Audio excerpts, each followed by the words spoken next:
This is He Knows Everything, bringing you that heat and that fire. Got my boy Tomross, TV Raw. We about to give you this shit raw in the building. Tom Ross, what's up, man? What's up, man? Definitely here to separate the weak from the strong.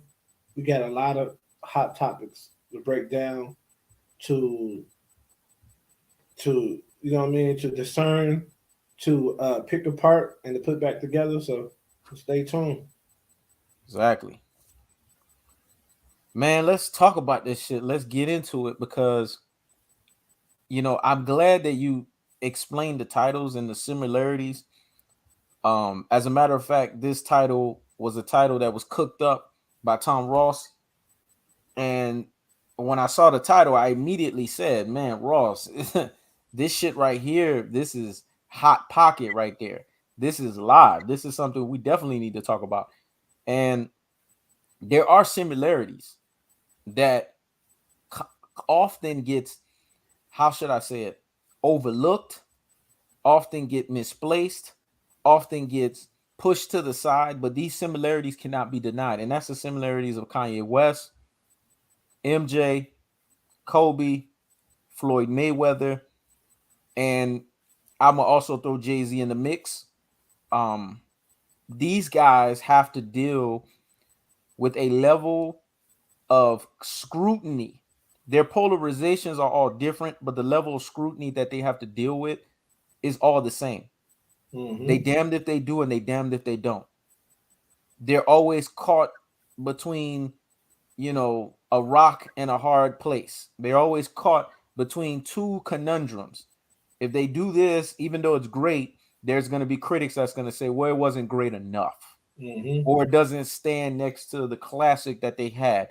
If it's something that was a classic in people's minds on a timeline before, and what people don't understand is the timeline before is different than the timeline that's now in front of itself as it relates to in its comparison to, if they damned if they don't. Let's just say they come out with something that's completely different from the ideology. Jay-Z's 444 got a lot of criticism because he was just not the normal Jay-Z. He was talking too much. He was giving too much. He was being too open. Kanye West, 808 and Heartbreaks. Boy, did that start a whirlwind and a chain of, I'm not going to do things diametrically the way you guys want me to do it. I'm going to do what I always wanted to do, but now I'm going to set a standard for it. And the standard is going to be that I'm always going to be like this. I'm always going to be doing what I want to do. And y'all just going to have to be force fed to accept it. Kobe Bryant had to deal with this on the basketball court. When Kobe Bryant made the decision, he was the first one. Jordan didn't even make this decision. Jordan decided after the whole father situation, Jordan decided, okay, you want to disrespect me and want to say, well, my father has something to do with the whole gambling situation.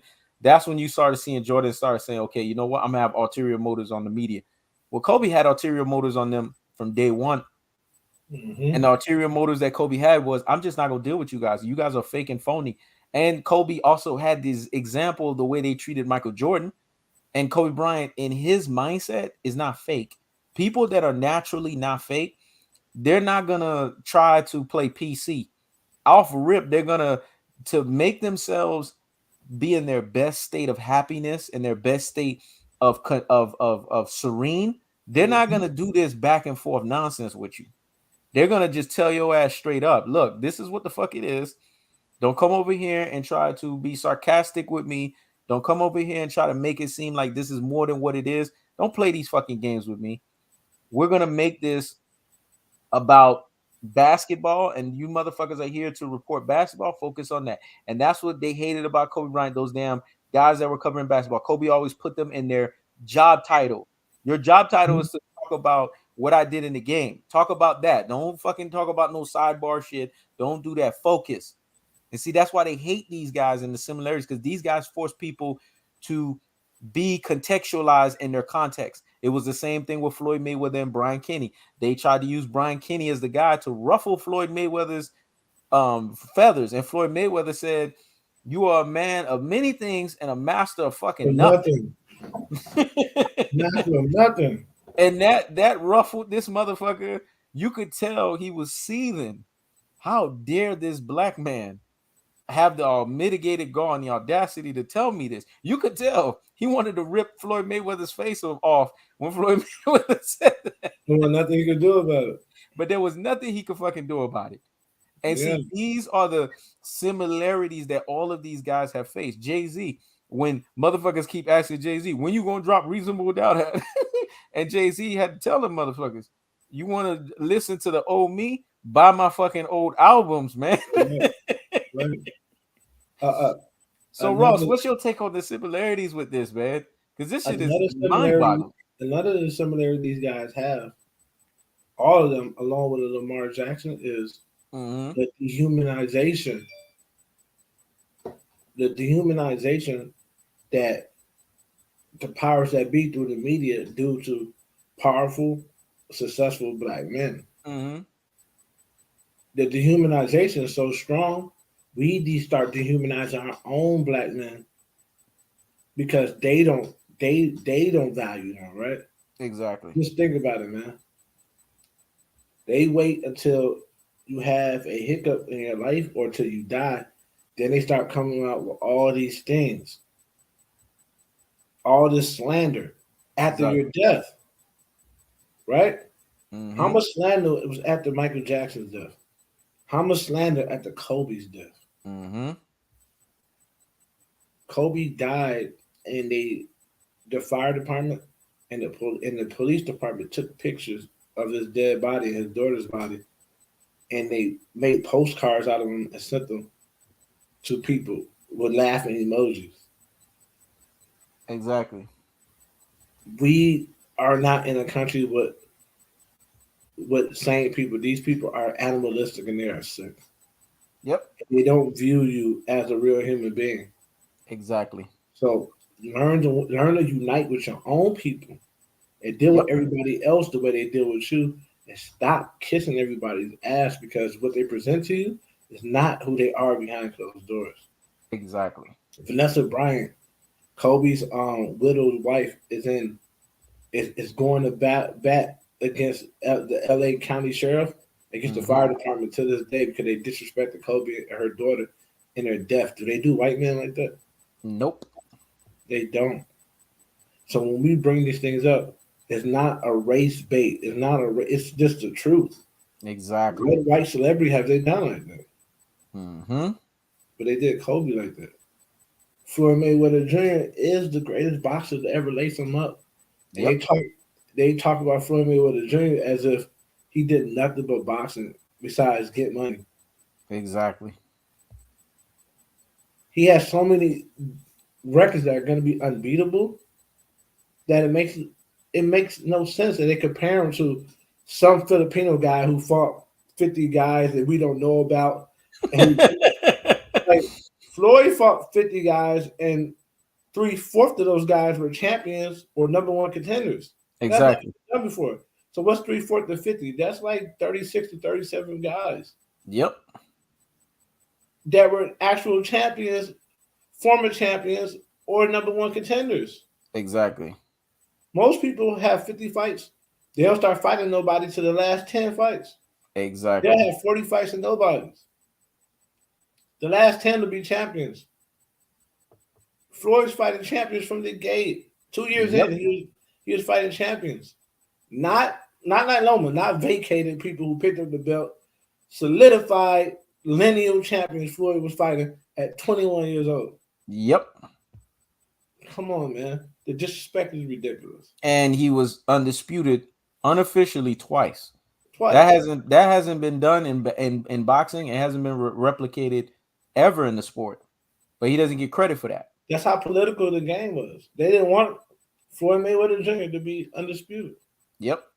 So they politically kept him from getting the title. Facts. You should unite. Salute. Anytime your name come across the board, I will give you a shout out because you're the biggest fan I have. Yep. Yep. You got to get it. And when you get a salute from Ross, you're getting the salute from me. So you get a salute from either one of us, and we're here together. It's like you getting it from both of us. And I'll just talk about this real quick to get back to what we were talking about. Yes, sir. Josh didn't rob Jack. Boxers don't rob boxers.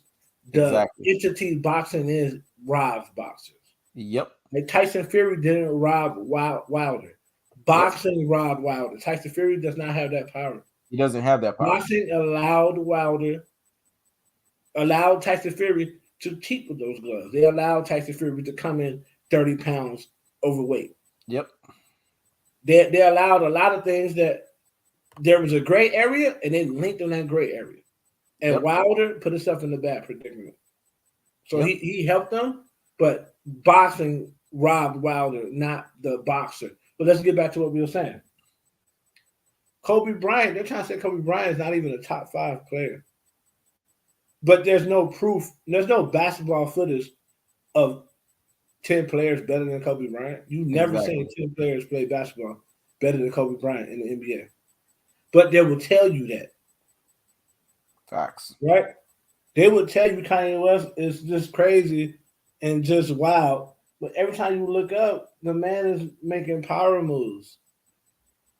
Yep. Right? And constant power moves. His power moves are the equivalent of the power moves that Donald Trump makes on his side of the aisle. That's how I look at it. I look at them as the equivalency of each other in terms of how they make power moves, because when they make power moves, it's power moves that are undeniable and it's consistent. You know what I'm saying? We as a people, we had to start looking more into things and not just taking what the narrative the media gives us. Yep. Back when Jay-Z first started Tidal, Kanye dropped this album. Nobody correlated the fact that Kanye's album was The Life of Pablo, was the most pirated album in hip hop history. All of a sudden, because Kanye said he's only dropping it on Tidal. Yep. The powers that be try to fuck Tidal. Yep.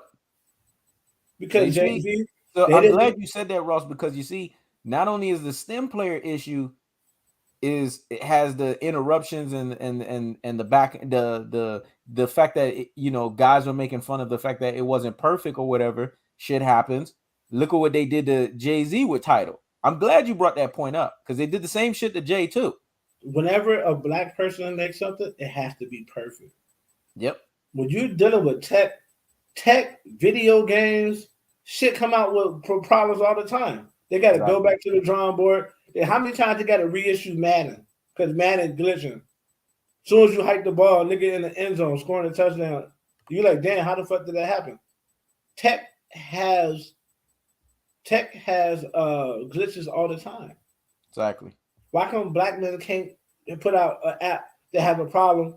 Say, okay, we're gonna take the app back, we're gonna fix it and put it back out. Why does that have to be a big issue? Mm-hmm.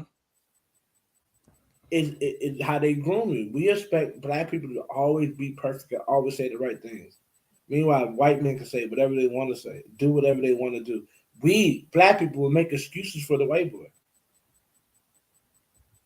Make excuses for him. Excuses we never make for each other.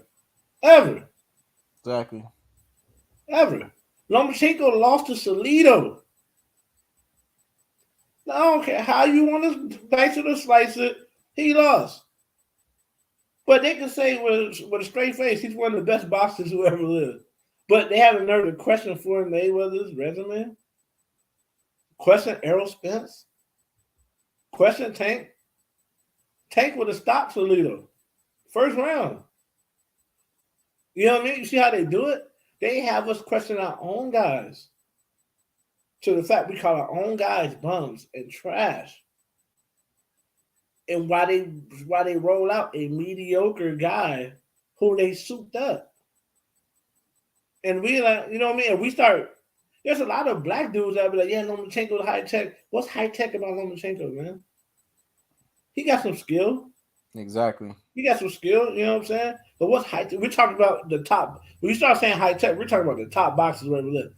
Does he belong up there? Does he? Does he? Should he be given so much love over somebody like Errol Spence? Should Manny Pacquiao be considered a GOAT when he lost to Floyd easily? Yep. We allow these things because we secretly be hating on our great black men. So whenever they get slack from white people, we be right on white people's side. Like, yeah, Exactly. man, Kanye is crazy. Kim Kardashian, she doing everything right. Just 8, 9, 10 years ago, y'all saying Kim Kardashian was a porn star, she was a slut. Kanye legitimized her, and now when they split, like people split, now it's all Kanye's fault. You see how easy Exactly. the media control y'all? Yeah.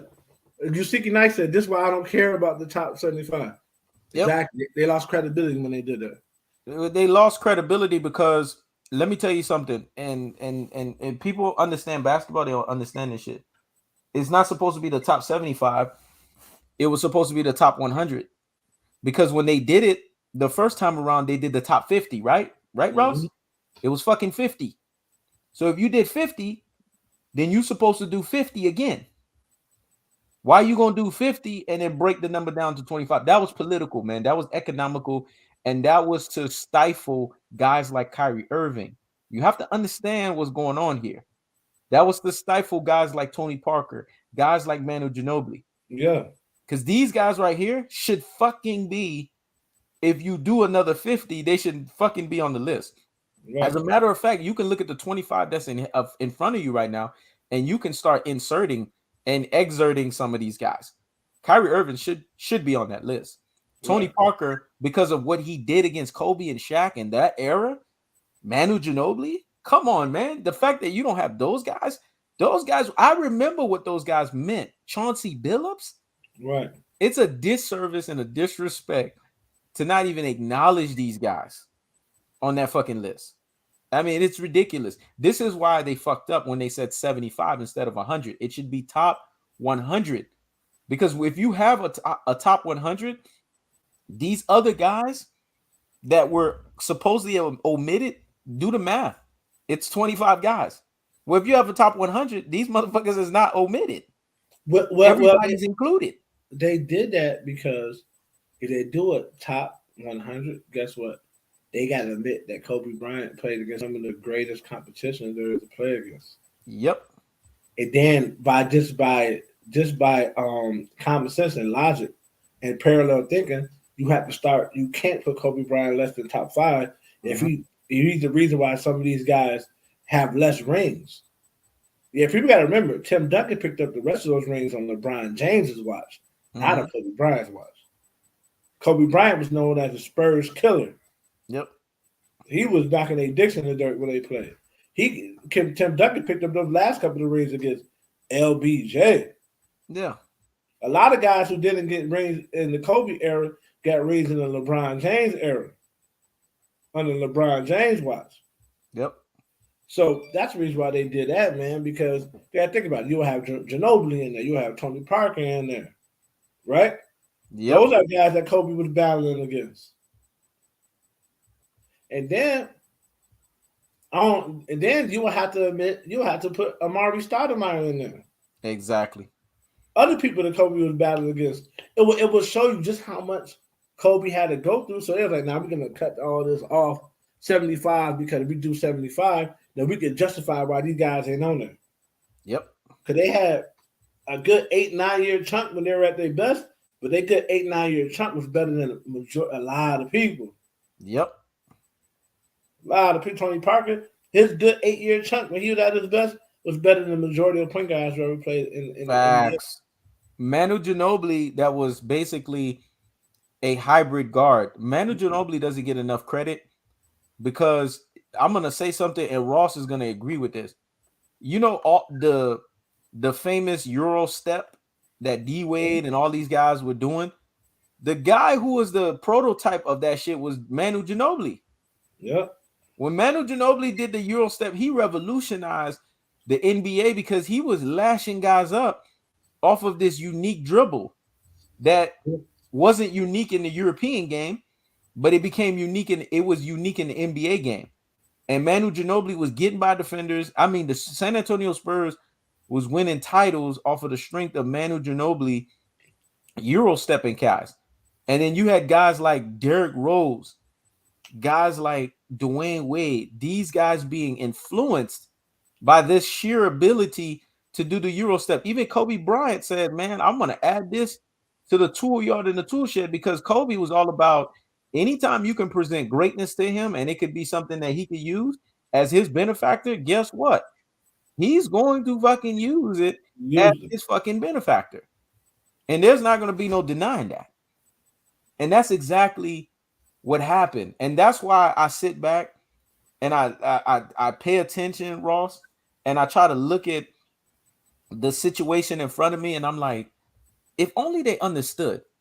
Phil Jackson, I got a shorts I'm gonna put up where Phil was interviewed by Gary Payton and them, and I like Fox Sports in terms of when the sports element on their end is being interviewed as opposed to ESPN, because ESPN is liberal.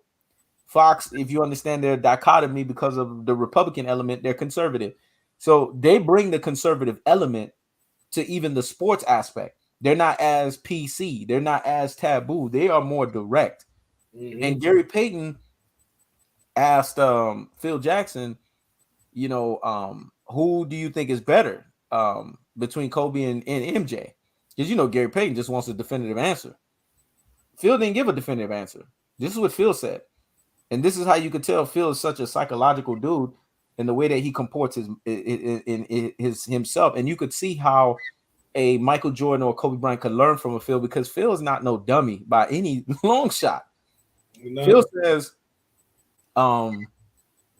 Michael Jordan, I had him come in to play with Kobe. I had him come in to talk to Kobe Bryant because I wanted Kobe Bryant to, at that point, him and Shaq they were at odds, and I wanted Kobe Bryant to get to a place to where he could push the odds to the side and Kobe Bryant could start getting to more a team playing mindset. So I brought Jordan in to see if Jordan could help him with that. And this is what Phil said.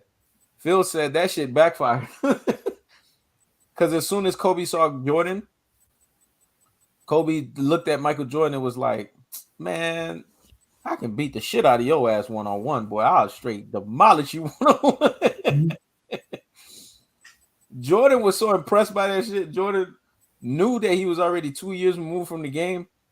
Jordan probably knew if he did do a one-on-one with Kobe, he would never unlive that one. He would have lost that one. I don't doubt that in my mind. You 2 years removed and this guy right here is playing basketball.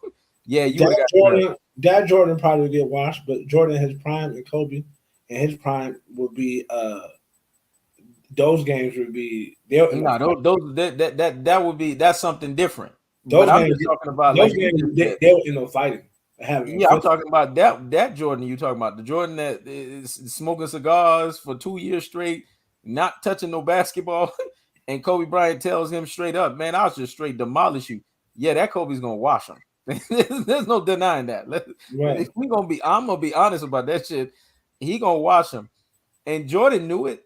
Jordan has so much respect for Kobe. Jordan was like, young buck, I haven't picked up a basketball in a few years. Kobe said, I don't care. Let's do it right now. Right. Because Kobe wanted to send a message. Anytime I see you, your cat, your dim brightness of you being a cat should no longer be, your brightness should no longer have a hue in it. Hue means color. That shit should be dimmed as fuck. I'm the cat now. That was the message he was sending. If people were really paying attention, that was the message Kobe Bryant was sending. Right. Your light has dimmed now. Now it's my light. And if you don't want to accept that, you don't want to understand that, then I'm gonna do what I gotta do. But he sent a secondary message to Phil Jackson. Don't come up in here and try to bring this motherfucker in. This same motherfucker you think you're gonna bring in, I'm gonna embarrass him so that you can understand why you shouldn't have bring this motherfucker in and accept the regime and the order for what it is now in terms of basketball. This is our dichotomy. Shaquille O'Neal doesn't need me to pass him the ball more. Shaquille O'Neal needs to get in fucking shape. That's what he needs. That's what he needs to do. And that was the mentality with Phil. And that's what Phil, see, people don't understand. This is what happened.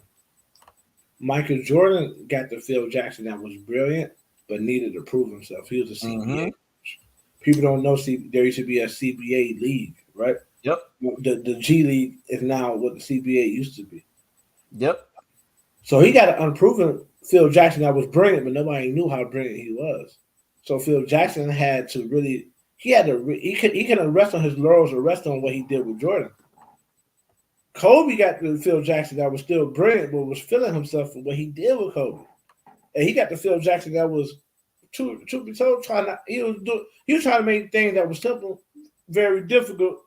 You don't have listen, man. You're Phil Jackson. You don't gotta cater to Shaq and say we're gonna let Shaq. You can tell Shaq like, bro, you're too big, man. Why'd you let yourself get like this? Like, Yep. yo, you need to work for the ball. You need to go. He was catering to Phil Jackson. He was catering to Shaq more than he had to because Shaq worshipped Phil Jackson. Shaq is one of those dudes who he's big and strong, but he's not very bright. And the big, strong black guys, they always worship the powerful white men. Yep. If Phil Jackson would say, hey, man, Kobe's going to be leading the charge until you get in shape, Shaq would have got in shape. Mm-hmm. But Phil Jackson was catering to Shaq and was believing that big boss shit. Shaq was just a big bully. Once you step to him and you show you're not afraid of him, he folds. Exactly. Just like he folded in the 2004 championship. He folded, man. Exactly. And it's interesting you said that, bro, because my takeaway from it is this, and it's very simple because that's my takeaway from it. Kobe Bryant wanted Phil to just shut the hell up and understand this is your new reality. And through me, you're gonna get what you got with Jordan, but you're gonna get it in my way. That's what Kobe Bryant wanted him to understand. You're gonna get what you got with Jordan, but you're gonna get it this way. We're not gonna do it the way Michael Jordan did it because the way that I'm wired mentally, although there's a lot of similarities there, I'm wired differently. So you're just gonna get it my way. And if you notice in their genre together, in their ride together, what ended up happening ultimately? Ultimately, Kobe Bryant was able to show to Phil that Phil just needed to let Kobe be Kobe. And we saw that in the 2009 NBA Finals, and we saw that in the 2010 NBA Finals. We saw a shift. If you look at the 3 years of 08, 09, and 10, those 3 years, go look at the relationship between Kobe and Phil. That was their highlight of their relationship. That was the height of their relationship. They were hugging each other. They were inseparable with one another because they grew past the whole writing of the book. They grew past the whole, ordeal. They grew past the whole Shaq. But here's the thing. Phil didn't have no Shaq. So, Phil had to be dependent on Kobe's success, right? In order for Phil to keep winning titles. So Phil had no choice but to fall in line to a certain degree, if that makes sense. So in Phil doing that, Phil learned that, you know what? Maybe I need to just be more hands off and not be as hands on because this guy right here is so intelligent that he has the ability to compute things at that level to where I can trust the situation. And I don't need to sit there and question. I don't need to sit there and cut against the grain of it. And then their relationship in 8, 9, and 10, you know what it became? It only became when Phil felt that Kobe was taking too much shots or Kobe didn't know how to check himself out. Phil would check him out. That's what the relationship became at that point. Right. Phil knew that when the game was on the line, the fourth quarters, Phil understood that when it was all about the full dichotomy of what the Lakers needed, Kobe was going to be the guy to give them that. And that's when you saw in 2008, 2009, and 2010. Ross, you can correct me if I'm wrong, if you feel a different way about it. But in those 3 years, I felt Kobe got the Jordan experience that Phil gave Michael Jordan in those 3 years. Because I looked at their relationship and they were smooth. Shaq had to lead the team for Phil Jackson.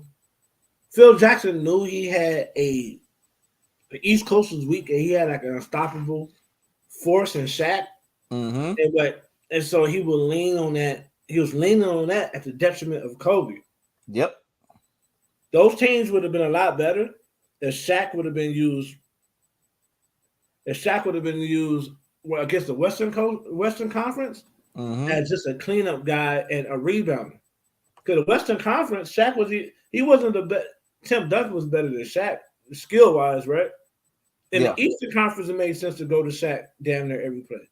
In the Western Conference, they did it. Kobe should have been the focus. That's why Yep. they almost lost a lot of those series. Yep. They were focusing on Shaq, and Shaq could have hit free throws, and Kobe had to save them. Yep. But once they got rid of Shaq, Phil was able to really lean on Kobe like he should have been doing from the beginning. Yep. And when you add that, when you take that dichotomy and you look at that dichotomy in boxing, Floyd and Earl Spence had the same dichotomy in how they are viewed in terms of who they are as boxers and in terms of how their fan base puts so much on them. If you notice, the fan bases don't put that same level of pressure on Terrence Crawford the way that they put that pressure on Earl Spence. Why?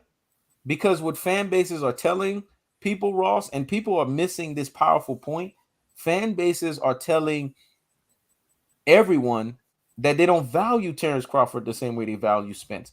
See, when you value something, you tend to be extra critical of it. I didn't catch that, man. I think Ross the only one that caught what I just said, man. That shit went over a lot of motherfuckers' heads. Right. It's kind of like the girl you like that you have a good time with, the one you have, what I mean, you have sex, and Yep. and the one you actually value. You don't care if the girl that you just like do goofy shit and not take care of herself because you don't value her. But the one you value, you actually give a fuck about her decisions. Yep. And you're like, man, you know what I mean? You're gonna be out all fucking night. You know what I'm saying? Like, you don't Yep. the girl you just like. You don't get like, yo, why the fuck was you out all night? Because you don't give a fuck, really. You know Nah. what I'm saying? So that's what that's about. They Exactly. Crawford's not under the same pressure as Spence to do great things because people know Crawford's not great. They know Spence needs. They know he needs or they think he needs a rival. So they're creating Spence a rival, but it's not even a real rival. Mm-hmm. One guy runs 147, and the other guy just litter. That's how I look at it. Exactly. It's funny you said that, Ross, because and I'm gonna say this because people need to understand this. The biggest thing, bruh, is Floyd set a standard, right? The standard that he set was a standard of polarization. And his standard of polarization was, I'm going to be the person that I'm going to be. I'm going to make as much money that I'm going to make doing this. And at the same time, I'm not about boxing's legacy. Who gives a fuck about that? This is why they hated Floyd. When they asked Floyd the taboo questions that they asked all of these other fighters, right? The questions that they asked these other fighters is, what is boxing defined as to you? They all give that same dodo head response. The response that they give is, it's defined by your legacy, it's defined by how many belts you win, it's defined by how people, the fans, view you. This is what Floyd said. Man, all that shit is nothing. All that shit is bullshit compared to me being able to financially provide for my family. They hated him for it. He became public enemy number one when he talked about the economics being more important than his legacy as a fighter. They didn't give two flying fucks about that. Because what he did is he exposed just how dumb the average boxer really is, Mm-hmm. and the average boxing fan. Yep. You know what I'm saying? It's like the average boxing fan thinks Canelo is actually great, but really he's the only boxer in me watching boxing that literally went out their way to duck black prime fighters. Yep. Like he's the one that's literally doing that in my whole time watching boxing. But anyway, going back to Floyd, what Floyd was saying is, and I don't think he even realized what he was saying is, all I care about is my legacy. And I don't care about Boston legacy because Boston legacy is all cap. what people Exactly. say about you is cap. The you know what I mean? And you know it's cap because one guy could beat all the majority, most of the champions, most champions in boxing history, and then they will say talk negative about him.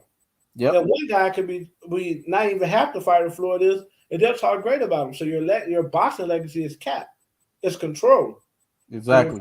I'm saying is, y'all not going to control me with your opinions of me. I'm looking for real legacy. Real legacy is what you leave behind for your children. Yep. That's the word. It's the assets, the money, the accumulation of goods that you leave behind for your children. That's what legacy is. Yep. Legacy is not what your bosses think about you. It's not people saying nice things about you. Yep. People say nice things about people they hate all the time. Yep. Just look at the politicians. Look at Joe Biden. Joe Biden came on national TV and told Charlamagne the God, "You ain't black if you don't vote for me." Wow. That's what he thought. That's what he think about black people. You ain't Wow. shit. A white man, Joe Biden. I tell people who's black and who's not. Mm-hmm. That's what he think about black people. Yep. That's what a lot of them think about black people. They don't give a fuck. I used to live in Washington State, and some of the weakest black people I ever met live in Washington because they don't even know when they get talked down to by white people because it's masked and it's hidden within compliments. But the Yep. compliments they give you aren't insult. Like someone Yep. telling you, someone telling a grown ass woman, "You speak well." Like who the fuck are you to tell me I speak well? I'm not a Yep. kid. Exactly. Why the fuck are we talking about? Oh, you speak so well. That's that's that's what they call patronizing you, man. And Yeah, they that's disrespectful. and then some bars you walk in, they're just openly white people openly using the N word and calling other black people niggas and shit. Yeah. And then, black people who live there were just accepting it. Yeah. And then whenever you like a normal black motherfucker be like, "Hey, check it out, don't call me no nigga," they look at you like it's something wrong with you because oh, Tom didn't mean that, Peter didn't mean that. He just, he's a good guy. He donates to such and such. I don't give a fuck. That Exactly. donation is him paying his way so he can treat black people however the fuck he want to treat them. Exactly. Because I donate to you, man. You beneath me. I gotta donate to y'all. Y'all ain't shit. Fuck y'all. Yep. We gotta get out of this mentality that if a white man treats you nice or say something nice to you, he actually like you. Yep. And we have to get out of the mentality that we think that it's okay for our own people to do that shit to us too. And that's what we were talking about yesterday in the live. When Right. motherfuckers basically indoctrinated in your mind, as soon as you come in, you better say salute 35. They're doing the same, they're using the same white yes master tactics to your ass. The same tactic. And they're treating you like you're lesser than and you're insignificant because they're telling you off rip that this is what your um bar of standard should be. Us, what is different from us is we're telling you, no, we're not gonna charge you for salute. You can come in and say salute all you want, but what we want is for you to donate so we can be motivated to continue to give you guys great content. That's a completely different situation in of itself. We're not sitting here telling you you need to tell us salute like zombies just so that your face and your profile can be plastered up so that you can prove by having your profile and your face plastered up that it is okay for you to have the conversation be written and spoken to other people. That's stupid. It what it does is it doesn't make you, it doesn't elevate you, because everybody, the problem with a lot of people just want to be a part of a group, Ross, right? They Right. just want to feel like they fucking belong to something. They just want to feel like they're affiliated with something. And in all essence, what that does is it brings your value down even more. So when you say things like the taboo shit that fight fans say, and this is how you could see why Floyd had to say money over legacy. When you say Earl and Floyd are the same, they both duck black prime fighters. Floyd fought Zab Judah. All I have to do is say that name. And if that doesn't settle your brain in of itself, then you don't understand prime black fighting. Now, the guys who say that are the guys who don't really care about boxing at all. They care about whoever looks like them or whoever opposes black fighters. Like you take a guy like, or whoever looks white. You take a guy like Canelo, right? Canelo was 40 something and old when he fought Floyd. 40 when nobody had ever heard of. Guys in Mexico and shit. You don't even know if those fights really took place or not. Yep. He could have fought nobody. Like still to this day, you can't even prove who Chavez fought. Those 80 people, those trash people he fought, before he started fighting 89 when he was 89 and 0. Yeah, before he started fighting real competition and losing. Because as soon as he started fighting real competition, he started losing or damn near losing or some miraculous decision he got where he really lost the fight. Yep. You know what I'm saying? Like the Pernell Whitaker fight that he clearly lost. All those guys, like Chavez really he really was a mediocre boxer. Yep. When you look at Chavez, when you look at Canelo, they mostly avoided black fighters. When Chavez started fighting black fighters, he started losing and looking bad. Canelo, you fought Floyd early, he looked so bad. He's been avoiding black prime fighters ever since. Yep. As a middleweight champion, you can't not be a middleweight champion and not fight other middleweight champions. Exactly. And go other places and fight other people nobody care about. Your legacy, whatever people call boxing legacy nowadays, is forever damaged. He will never be a great fighter because he did it. Never. You got to think about it. When you're a black fighter, you can't do that. You gotta. That'd be like Floyd not fighting Zab Judah, and Floyd and not fighting Baltimore afterwards, who beat Zab Judah. That'd be like him not fighting these guys and saying he's the best at 147. Exactly. That'd be like Floyd not fighting Cotto and not beating Canelo and say he was the best at 154. Or that'd be like him not moving up and beating De La Hoya, but saying he was prime time bigger than De La Hoya. He had to beat De La Hoya to say he's prime time bigger than De La Hoya. Exactly. When you're not black, you don't have to do anything to be great. People just say, "Oh, you're great." You don't have to prove shit. Yep. Meanwhile, somebody like Floyd perfected boxing, and he has to deal with people saying, "Oh, you didn't fight everybody there was to fight." There's only so many people you can fight in a career. Exactly. Only so many people. I mean, what all Floyd has to do to prove himself beyond what he's already proven himself? Those old fighters who fought 100 times, man, those old fighters was getting paid like $20, $30 a fight, man, $100 a fight. They had to fight like that because they couldn't eat. They were getting raped. The fact that they had to fight that many times lets you know how dirty the boxing game is. And you know what, Ross? Here's the funny part about it, and I know you're gonna have a lot of ammo for this shit. When Floyd fought Shane and Floyd fought,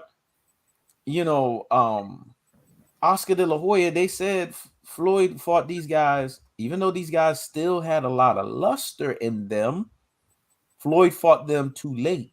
But Canelo fought Shane Mosley how many more years removed after the Floyd fight? Like 6 or 7. Something like that. Manny Pacquiao fought Shane Mosley how many fights removed after Floyd? Come on. And they gave those two guys credit that they should have given Floyd and then some, and then infinity. And that's when you know it's cricket, man. Yep. That's when you know it's cricket. You know what I mean? Let's touch on Kanye for a minute. Yeah. You could say Kanye has had one of the greatest, not one of the greatest runs in hip hop history. There's a lot of people who turn out to end up being great rappers, but they start off and there's a trajectory. It's a steady growth. Yep. Kanye shot out the gate with not only a classic record, Because typically in hip hop, you have a classic record, but it don't materialize in anything commercial. They have to gradually grow into something commercial, right? Like take uh take Reasonable Doubt, which I feel like was the best record released that year. Mm-hmm. But it wasn't the commercial success because the business and shit wasn't right. Exactly. Now, not only was graduation, late registration, and college dropout considered classics, but these things were like rockets. Yep. You know what I'm saying? Yep. These things were like rockets. And whenever he dropped something, people didn't really they didn't grasp right away. Those things grew into it's like they'll plateau. Oh, we don't know what this is. Then they'll take off. We Yep. don't know what 808s is, so we don't like it. Next thing you know, everybody likes 808s. Not only do they like it, they make music like it. You know what's the funny thing about it, Ross? Conventional people, I'm gonna say this, and Ross is gonna agree with this. Conventional people don't like what you're doing, right? But that don't mean everybody don't like what you're doing. There is a sound for everyone. So when Kanye did 808 and Heartbreaks, what Kanye was sending, the message he was sending to the world is somebody's gonna like this sound. It may not be the normal people that's fucking with me, but it's going to be an audience that's gonna say, you know what? That is the Kanye that I always thought existed. Because let me tell you something: when somebody sees genius in you, everybody sees the genius in you in a different way. Right. They don't see the genius in you the same. And there are people that look at you in a different light from others. This happens to me on YouTube. I'm sure this has happened to Ross. There are people that if you ask 100 different people what their take on Heknows is, or 100 different people what their take on Tomross is, and you'll get 100 different answers. And you want to know why you get 100 different answers? Because everybody don't see the shit the same way. There were fans that were Kanye fans that studied Kanye in and out and always knew he had 808 and Heartbreaks in him. They always knew it. Right. They were actually waiting until he can manifest it. So for the ones that were always in the mindset of, college dropout, late registration, graduations mindset, that version of Kanye, they were always going to be stuck in that bubble of that mindset because that's the way they viewed Kanye. But there are other motherfuckers that view Kanye that you see the way he is with coming out with the stem player and being, an enigma and being different and moving. They've already seen that Kanye was like that. They were just waiting for their moment to celebrate it in music. And they got that. And I'm sure they were somewhere saying, yes, that's the Kanye I want. And Kanye was smart enough to know that. And that's why Kanye did what he did. Because let me tell you something. You could be the boldest person in the world. And Ross is going to tell you what I'm saying is true because we know how shit works. There's a reality element to it. You can be the boldest person in the world. You can be the most daring to be great person in the world in terms of how you see things and how you move from a marketing standpoint. But you have to be at least smart enough and have enough real reality check in you to know, okay, is there a market for this? Is there a metric for this? Does this shit work? And Kanye West, being the genius that he is, I'm sure he did the research before he even put that version of himself out, because Kanye West strikes me as that type of individual to say, you know what, is this going to really push the way I wanted to push? He did the research and he realized, oh yeah, there is a market for this version of myself.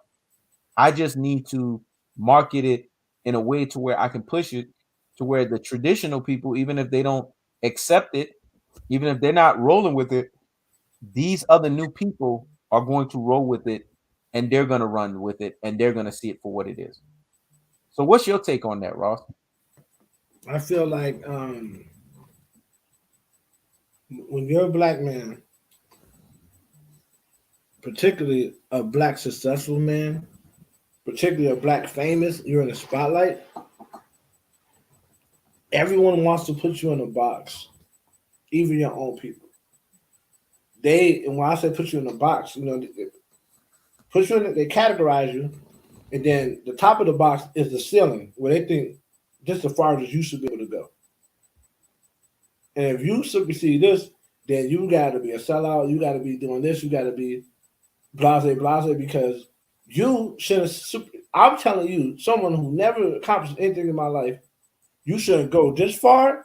This is your borders, and this is the top. This is as far as I want to see you go. Yeah. And whenever you start popping out that top and climbing out the box, they try to grab you, put you in another box. We've learned how to deal with our people through how society and white supremacy deal with black men. We deal with our people the same way that they do. They're always trying to tell the genius black man, you can't do this. You can't say that. You Yep. can't wear this. You can't make this music. We want you to do this. Kobe, we want you to play like this. Yep. Why you play more like LeBron? Why you always gotta take the last second shot? Mm-hmm. You know what I'm saying? The NBA told Michael Jordan he had to wear tight shorts. If you wear big shorts, we're gonna find you. It was a control thing. Exactly. It's a control thing. Kanye, how come you can't just drop your record on Spotify like everybody else? We know we're fucking you and we're not paying you that much. Because they're paying them 35 million. You know what that means? That means they're over 100. Because they done made billions off this shit. Exactly. They're screwing them. Right.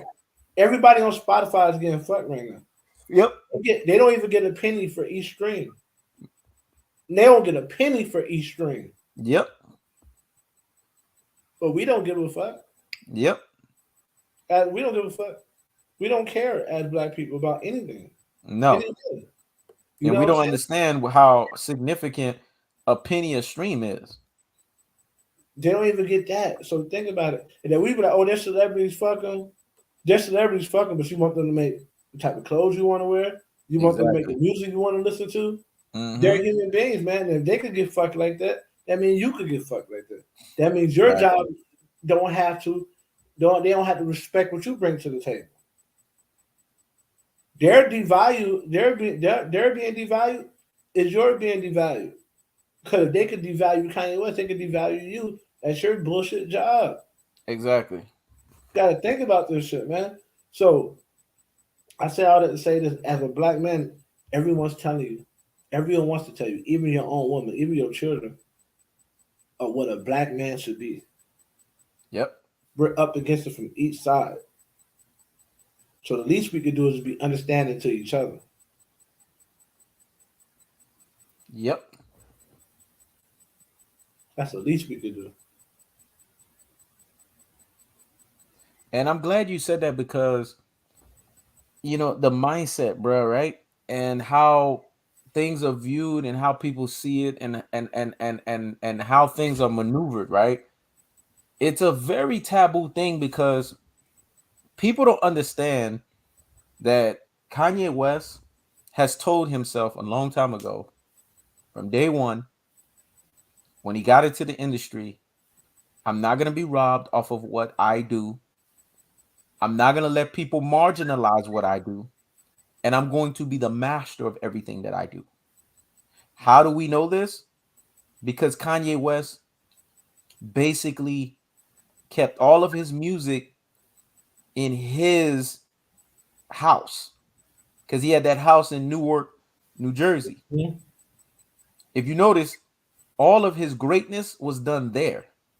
With his Chi-Town people, with his people that he wanted to engineer, with his people that he knew that he could keep the foot and the thumbs on and control, so that he could make sure the movement and the way that his music is being moved, he's not being robbed over his music.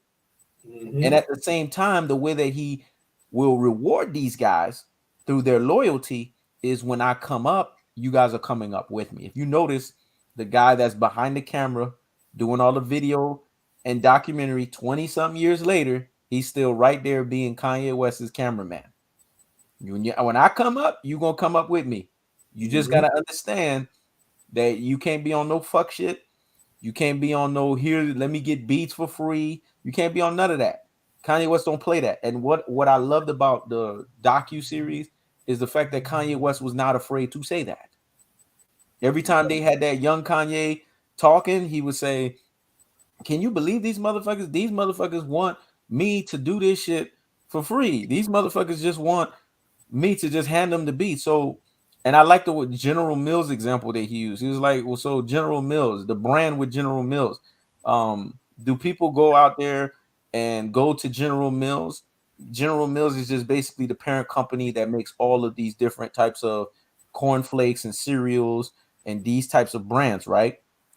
And he was like, "Do people sit there and ask them, can they have a free taste test? Can they have a free sample?" No. The name in of itself is a market. The name in of itself is a brand. You pay for it. Right. Well, my beat making is a brand. You have to pay for it. You're not gonna just sit there and to get it for free. Well, I need the money for studio time. I need the money to focus on what I really want to do. I want to become a producer slash artist. I want to become an artist as well too. I want to be basically a two-headed monster. So if I give you guys beats for free, how am I funding this? Right. I love the way he broke that shit down, because what he was basically telling people is niggas love to do nigga shit. That's what basically it boils down to, nigga shit. They always and they people don't realize you don't got to be a product of your society. Once you learn that you're different and you're supposed to be living your life different, you don't have to do what your society is telling you should be doing. America. If they could get you to go to work and not pay you, they would. They've done it to black people. Yep. If they could get you to work all day and not give you shit, they would do it. You know what I'm saying? So they're trying to work out a deal where they can give you the least amount of money as possible for what you do. Typically, what you do at work is probably worth 5 or 6 times more than you get paid to do. Exactly. When you extrapolate it all the way out, you stretch it out, and you compare it to how much the company's bringing in, you probably get shorted thousands of dollars a year, right? Yep. So most of us just accept that, but there's some of us who don't accept that, and there's some celebrities who don't accept that, and because we accept just anything in our lives, we expect celebrities just to accept that the music business is dirty. Exactly. That my baby mother is putting makeup on my little girls that's not even teenagers yet. Yep. To accept the fact that they playing games with me out and they're not allowing me to see my children. Because your father accepted that, don't mean Kanye West got accepted. Exactly. If your father abandoned you and didn't give a fuck and didn't fight for you, don't mean Kanye West has to do that with his children. He's fighting against being a product of his environment. A lot of us had to just accepted it. We just accepted fucked up shit and we just let shit happen to us. And we get mad when we see that one black person who's always fighting and winning. Cause we like, we low key, we just wish somebody would have fought for us that way. And it's taboo to be vulnerable. So niggas just get mad. Like, man, he's doing too much. Why is he attacking innocent Kim Kardashian? Since when black niggas give a fuck about white women that bad? So much. Yep. All of a sudden, everybody care about Kim Kardashian and her feelings. To the point where they ignoring that she put in makeup on a little ass kid. Yep. How can you ignore that? That's a hatred for your own black brother. You hate Kanye so much, you're ignoring the fact his ex-wife is putting makeup on a 10-year-old kid. Facts. And putting her on TikTok. He said, I don't want her on TikTok because there's too many perverts on TikTok. There's too many perverts on social media. And you put a makeup on her. And he has every right as a concerned father to voice his opinion on that. He has every right to do that. And to rub it in his face, she then takes the baby girl and put makeup on the. Y'all are helping her disrespect Kanye West because Facts. What? Because of a funky ass "Make America Great" hat. If any one of y'all could tell me where the "Make America Great" slogan came from, I'll give y'all $100 because it didn't come from Trump. Yep. It came from one of y'all favorite fucking presidents, Ronald Reagan. Yep. He made "Make America Great" slogan. Yep. And he was the worst president for black people, but y'all still don't see today because he gave y'all welfare. Yep. But he also gave y'all crack cocaine too. Mm-hmm.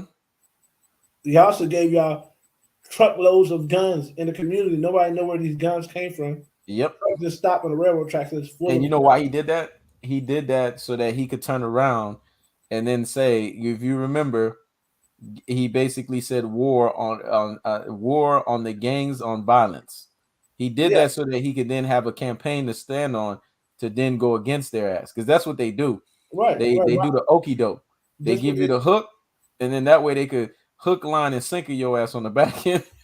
they did. They used the black community to make the money they needed to fight against Central America. Yep. Then they turn around and after the black community gave them the money by selling the drugs, then they turn around and made a war on drugs when they didn't need them anymore.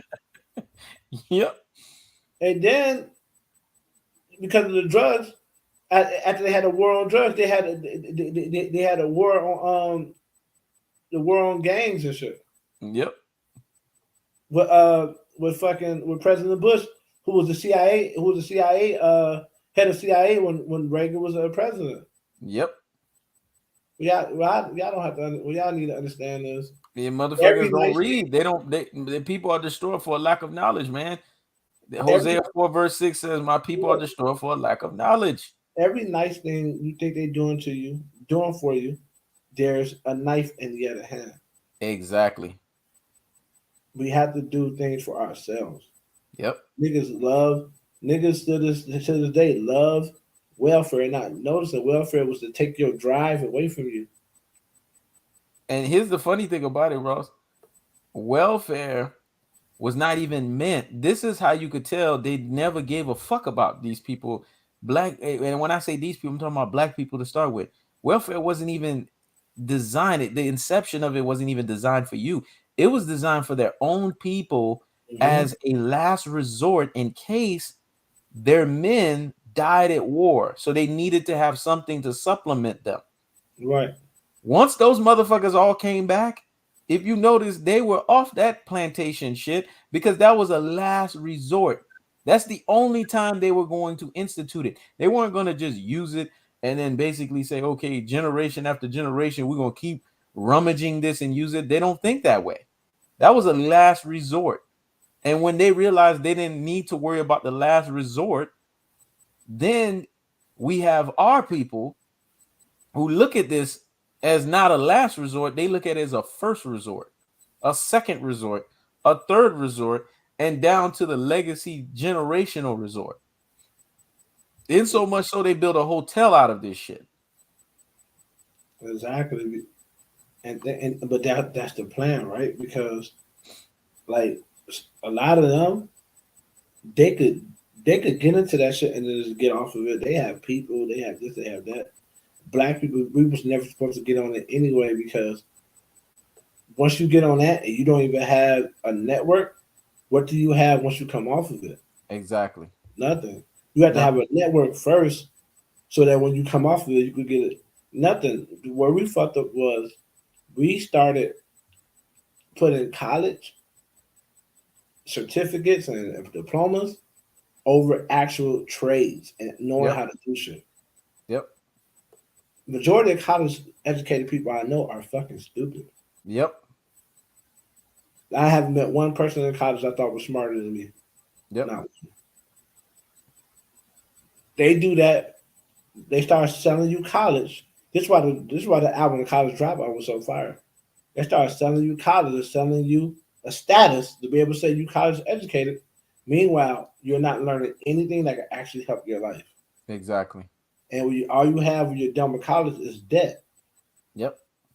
Meanwhile, they're learning all the trades, they're getting all the certificates, Yep. and you end up working. You end up going to college all those years of working for somebody who didn't even go to college. Yep.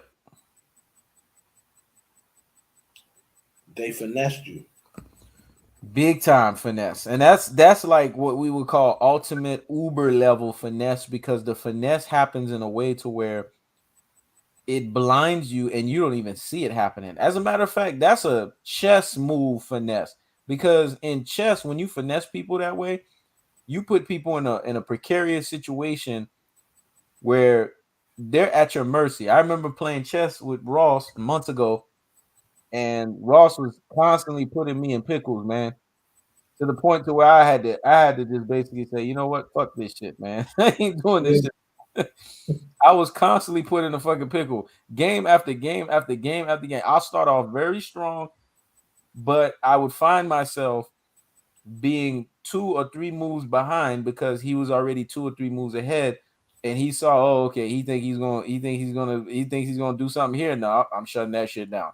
He thinks he's gonna do something over here. No, I'm shutting that shit down. Yeah. And that's what was happening. And I could humbly say that because it is what it is. That's the reality. If I sit here and try to paint a picture to you guys that's not the truth, then one, I'm not being authentic to myself, and two, I'm not being real. But he best believe all this time I've been working to build myself up, and eventually we're gonna run that shit back again. To, But to hey, your I'm credit, handed to me. to your credit, you was playing against a top state. While I was in high school, a top state player. We made it to the state championships and lost. That explains a lot. So you wasn't just playing to anybody. You playing somebody who actually had tournament experience. So And knows the history of the game and can quote some of the greats. When you see people know the history of what they prescribe to, and they know the greats in the sport, and they understand the moves, and they understand how the sport in of itself works, because to me, chess is a sport. It's just a mental sport, and it can really exhaust the fuck out of you. But that shit can be very dangerous. Um, I am humbled by that. I'm humbled by those experiences because it made me go out there and try to work on trying to go back to the drawing board, relearn the game itself, and play other people that were not like basic tier level people. Because that app that we were using, that is kind of like a site. You can play up against guys. You have the options to play up against um newcomers. You have the options to play against guys that are mid-tier levels, and you have options to play against guys that, they just play chess all the fucking time. They're masters at the shit. So you have an option to play these types of people. So I just said to myself, you know what? The level of opponent that I was going up against in Ross, I'm gonna have to. I cannot play against just any old body. I can't just match up against any old body. So all this time, I've just been playing against mid-level guys and guys that are masters. And I'm not. I can't sit here and tell you guys that I have won most of the matches. I've actually lost most of the matches with these other guys, but I've gotten a lot better. Not marginally better, a lot better. But I don't feel that I'm still to the level to where I can go up against him, because of the way that he was still moving. I'm still not my movement and my ability to think ahead in terms of pieces. I'm still not there yet. And playing against him was a humbling experience because I was able to see how superior he was in terms of how fast he was thinking with the moves that he was making ahead. And I had to humble myself and say, damn, I'm not near that. Now I could sit here and say that I've gotten a lot better, but I could still say I'm nowhere near that, because there's a gear of wins that you have to have against certain opponents for you to start saying that. Now, when I start beating some of these masters that I've been trying and playing against, and I could beat them consistently on the regular, now I could say, okay, hey Ross, right. it's time. It's time. Now that's a whole nother ball game at that point. It's time. In chess, just like in life, you learn way more from the losses than you do the wins. Yep. If you break down me, I never the wins I didn't break down so much. When you break down the losses, or you remember, sometimes you don't have to go through the whole game. You can just remember at the point, because there's a point in the game where you begun to lose. It's like there's a point where the tide shift. You know what I mean? Um, but in chess, when you at a tournament, every time you make a move, a real tournament is not real fast chess. A real tournament, um, you get an hour, 90 minutes, but that 90 minutes could be all day, depending on how fast you guys are moving, right? Because you're stopping the time. Every time you hit the clock, you stop your time. You know what I mean? So, but every time you make a move, you write down your move. That way, they can't cheat you. You write down the other person's move as well, and you can go back and you can replay the game. You can just look at the annotation and you can play the game back. So those games, the losses, the games that I study the most.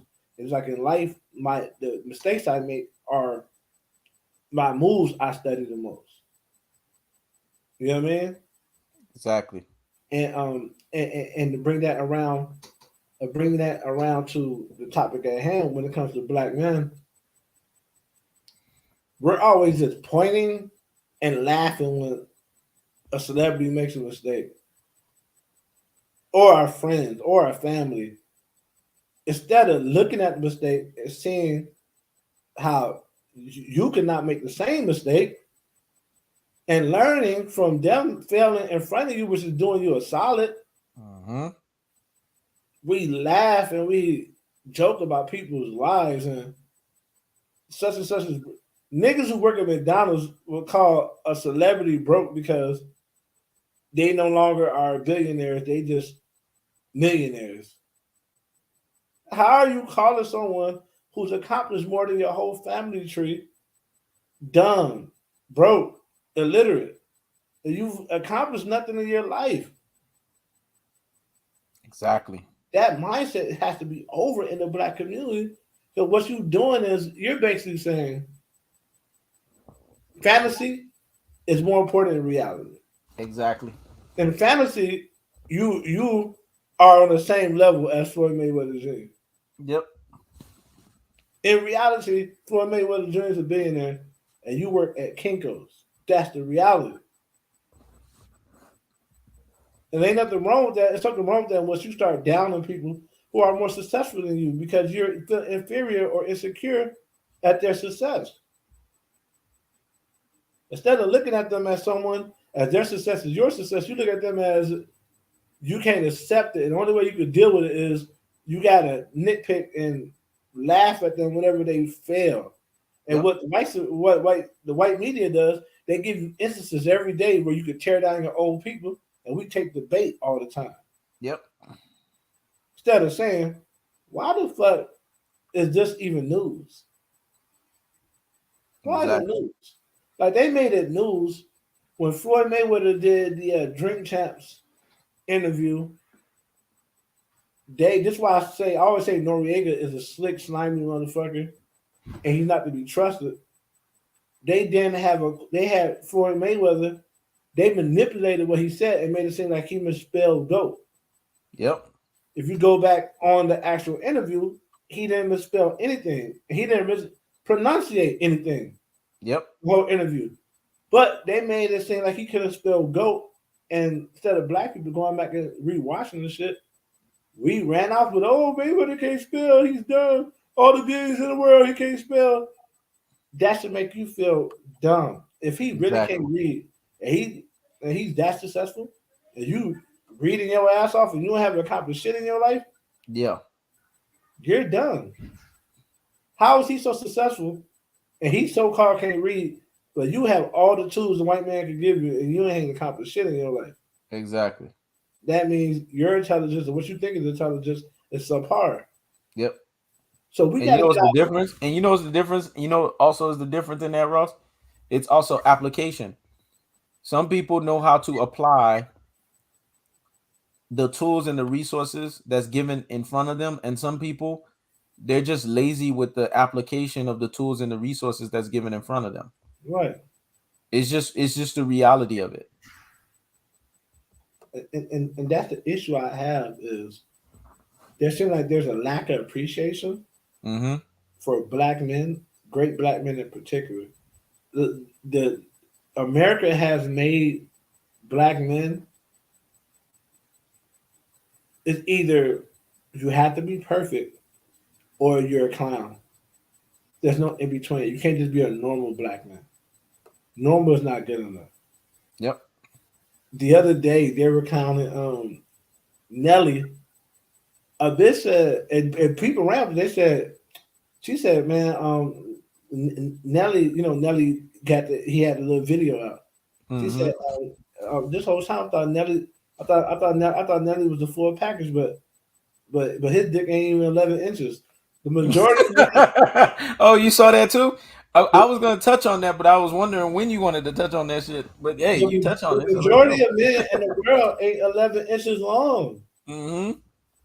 That's like, and on the flip side of that, if you say anything about a woman's hair or her skin or her weight, you bogus. I'm gonna tell you something, Ross, and this shit is gonna mind fuck people. That's ridiculous. Women, I'm gonna say this because we're gonna go off of biology and anatomy and physiology. There's a reason why guys that have 4 or 5 inches can handle women, and I'm gonna explain why. Right. Because biology, anatomy, and physiology tells you that a woman's inner areas is realistically only supposed to take 4 to 5 inches. If they're in shape, that's the thing. A lot of Exactly. them be fat as fuck. Exactly. They be needing a nigga to be having a bigger than average, like ridiculous size dick, just to Exactly. hit. Cause you big Exactly. though. You know what Exactly. See, Ross took the words out of my mouth. I was just about to say I'm this saying? shit, but I'm glad that Ross is covering it because when you hear from one of us, you hear it from both of us. They are supposed to take 4 to 5, and that's the women that you could see because there's so many different women in terms of how their coochies are set up. We're talking about, when you take a woman's clothes off, the coochie is right in your face. For guys who fuck a lot, you know what I'm talking about. Yeah. The coochie is right in your face. You don't need to go looking for it. The shit is right there. 4 to 5 inches will have her going, oh, oh, oh, you're so big because it's right fucking there. Yeah. And as no, long and as don't, you hit, as long as you hit the way you're supposed to hit, you good. and Now, if don't get you got six, if you got 6 inches and higher, you are what's called above fucking average. Between 6 and 8, you're considered above fucking average. This is right. when you start hitting her in the 6 to 8 range, you are another animal with that shit. Now she's Yeah. looking at you as basically Mandingo at from 6 to 8. Now, any motherfucker that's from 9 and 11, which motherfuckers like that, and we're gonna be honest, if you're looking at the male physiology, motherfuckers like that don't walk around often. Right. 9 to 11 motherfuckers are motherfuckers that put motherfuckers in comas. They put them in the fucking hospital. Why? Because those types of motherfuckers, when they go in, a lot of times the 9 to 11 motherfuckers can't even fuck. They just go off the strength of using the fact that they just got the long wood. So they just put the long wood in the woman, and that in of itself makes the woman feel like, oh shit, what the fuck? What the fuck is going on? I got all of this shit in me, And and that's it the thing. stretches them. And that's the thing. The problem, because I wasn't offended. Mm-hmm. The problem wasn't that she desired bigger than what he could present, because everybody has their thing, right? Me, I typically like women who have big asses. But some of the best sex I ever had came from skinny women. But I just like the visual, right? That's my preference. So Mm-hmm. some women prefer niggas that's big. I understand, but the fact that she said he ain't even 11 inches lets me know that a lot of people aren't smart. They don't know anything about averages, numbers, or anything. The majority of men on this earth are shorter than 6 feet and have dicks smaller than 11 inches. 11 inches, Yes. 1% of all men who ever lived have Yes. 11 inches or more. And Ross is being nice with you motherfuckers. I'm gonna give you this shit raw. Most guys, because we have to factor in Asian men, because Asian men can go between 2 to 5 fucking inches. So we have to factor there in, and they're because their population is so vastly huge. When you add them into the mix, you want to know what the average penis size is? The average What? penis size is 5 fucking inches. That's it. That's it. That's it. So it it was ridiculous that so many women was like was talking about that shit because just by the numbers, they all were capping. Yeah. Because majority of men who ever lived is smaller than 11 inches. So they're all capping when they said they were using that to try to slight all men. Yep. And they know the majority of men don't have 11 inch dick. So they was like, yeah, if it ain't 11 inches or 12 inches, it ain't shit. Yep. It's going to show you just how childish we could be as a people because it was like, God damn. You basically saying if you desire a nigga to have or be a millionaire above 6 feet, 11-inch dick, and the handsomest nigga you ever seen, you're saying you never want to be with anyone. Exactly. But just by the numbers, you would never get there. Yeah. You would never have a millionaire who's the most handsome man in the world, who's above 6 feet, and has 11 inches of dick. Yeah. All that would never happen just by the numbers. Yeah. You because there's a lot of dudes that have 5-6 inches and are passing women out sexually. Right. Because you know what the fuck they know what the fuck they doing. They know what the fuck they doing. You know what I'm saying? Exactly. Like me personally, and when I said that, one girl tried to she's like, oh, you must be one of them little niggas, dick niggas. But there was a girl who happened to be on the post who I actually dealt with physically. Was like, nah, he ain't one of them. He just making his point, but he definitely not one of them niggas. You know what I'm saying? so and that goes to show you that we use anything to try to marginalize, and some men do this with women. We use anything to use as an attack against our own people. Yep. Anything. We make everything ain't a fucking joke. That was kind of funny, but the fact that certain things that they were saying lets you know a lot of us don't understand numbers or we're so focused on finding the one minute thing that's a unicorn that we're missing reality. Always. Reality is in the general statements. Because this is how the people who run the world run the world of algorithms, of generalities, not off of peculiarity of generality. And not people's emotions and the satire that's associated behind emotions. Because if shit was ran that way, a lot of shit would go to the fucking wayside, bruh. A lot of shit. They run the world. They dominate. The reason why they know exactly what you want to, they know the fact that you went to Starbucks today and now you've seen a lot of Starbucks on your Facebook and your Instagram. It's because of generalities. 9 times out of 10, you always liking this. You always stopping here. So they know what you want because they know what you think about majority of the time. They don't put the one little thing you thought about today. That'll pop on your feed. Because you don't hardly think about that shit. The shit that you do and you click on the most pop on your feed. They run the world. I'm not 11 inches, but I wear these chicks out, man. I wear them the fuck out. Majority of niggas not a fucking 11 inches, man. I wear these motherfuckers out, left and right. Pass them the fuck out. Gas them the fuck out. Croak them the fuck out. Choke them the fuck out, man. That's the thing. But like I said, that goes back to my earlier point. If you're a black man and you not a comic book character, you ain't shit. You gotta have the perfect teeth. You gotta have the perfect face. You gotta have the perfect body. You gotta make the most money. You gotta, you know what I'm saying? You gotta have the most hoes, but don't fuck none of them. You gotta be perfect, man. You gotta have the biggest dick in the world, and you gotta do all this shit, and you only supposed to have one woman. You gotta be perfect. Yep. And if you not they can sit there and brag about their body counts and brag about how many have gone into the hole, how many have penetrated, how many they've had, and this is the worst ones when they go on these girls trips to the Caribbean or they go on these girls trips to all these different places and brag. I never could understand how women could sit there and brag about you bragging about being a hoe. What is there to brag about? Well, it's all. That's why I said they live in the fantasy. In the fantasy world, they can do all that, and there's no repercussion.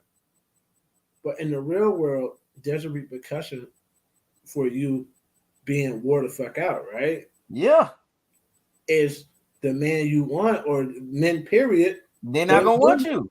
They don't deal with you. There's a repercussion for having a divine feminine attitude where you think you got. Niggas don't fuck with you. Yeah. There's a repercussion for having a bad attitude. There's a Yeah. repercussion for being physically violent against men. There's a repercussion for getting the shit fucked out of you all the time, but a lot of men. Granted, the world has changed. The majority of the time, you're not going to meet a woman that's a virgin. I don't expect a woman to be a virgin. I never like taking virginity from women because, or woman that's really tight, because I get frustrated and I'll be wanting to fuck because it'll be taking too long. Yeah. To get this, that should be frustrating. And then the blood element, all that shit. Right. The blood element, because the blood element pisses me off because of the fact that this shit just create mess. It's a mess. That's the shit that pissed me off about it. It's a mess because you had to break their hymen and shit. Yeah. I don't like that shit, but at the same time, it's like it's a difference between being sexually active at a certain age. I should be 30 plus. I expect you to have some bodies on you. You know, like whatever happened before me happened before me. But it's one thing to be like that. It's another thing to think you're gonna continue fucking a lot of niggas, and another thing to think that it's okay for you to have had 100 bodies by the time you was 30. Like, damn, because you confusing your pussy. The pussy going molds or whatever dick you fucking on a regular. Yeah. So I never had loose pussy in my life. Yeah. But you start confusing your pussy with the different sizes all the time. Yep. And your shit. Now your shit just open. Yep. You don't know what to expect. Yep. Because even a bitch who's fucking a guy who's hung, after a while of not fucking him no more, and let's say they break up, everything get tight. Her shit will go back to the regular settings. So another little thing nigga can fucking be straight. Exactly. But the reason why your shit so open and nigga it's because you fucking different size dicks all the time. Yep. And now your shit just confused. It's like, man, we don't know what to prepare for. We just gonna open all the way up. A nigga just stick his arm in this motherfucker. Yep. We don't know what to prepare for. Yep. What Ronald Fickle said, Kanye being a GOAT is a little different. You know, that's another thing. Our community is so afraid to be direct that we became a people who say nothing. Yep. Just think about a Drake. Drake's music is so indirect and so he makes albums of nothing with nice beats. He's not saying anything. Nothing of substance. Just say what you want to say. Exactly. You don't think Kanye's a GOAT? Like, say what you want to say. Some conversations are supposed to be direct. Yep. Some things to be inferred. It depends, but everything shouldn't. We become a people where we're afraid to say anything. Mm-hmm. Do I think that Kanye West is a GOAT? I don't think Kanye West is a GOAT, but I think Kanye West at what he does and who he is as an individual, he's a GOAT at what the fuck he does. I honestly believe that because I can't put in my mind anyone that operates the way that he operates in his mind that does it better than him that way. I can't put nobody else ahead of him in that respect. I think it all depends on what you're asking, right? Because the term GOAT has become so loose. Yes. You just throw GOAT at anybody. Yep. Kanye West is a great rapper. He's not a master level rapper. Yep. Jay-Z is a GOAT rapper. But Kanye West is a GOAT music hip hop artist. Period. Yep. Very few people in the history of hip hop makes better albums than Kanye West on a consistent basis.